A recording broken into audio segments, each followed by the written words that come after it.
నా జీవితాంత వరకు మా అమ్మ నాన్నలను ప్రేమగా, భక్తిగా, గౌరవంగా, జాగ్రత్తగా చూసుకుంటానని ఆత్మసాక్షిగా మాట ఇస్తున్నాను.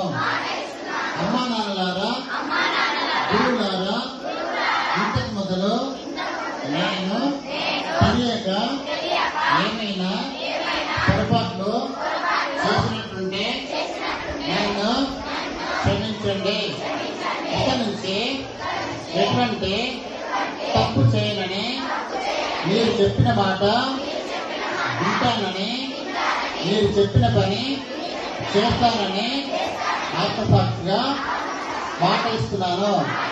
అమ్మా నాన్నలారా, నా జీవితాంతం మిమ్మలను మన ఇంట్లో ఉన్న తాత నాన్నమ్మలను, అమ్మమ్మ తాతలను ప్రేమగా, బాధ్యతగా నా జీవితాంతం చూసుకుంటానని ఆత్మసాక్షిగా మాట ఇస్తున్నాను.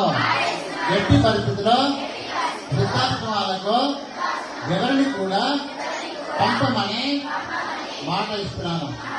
జై గురు.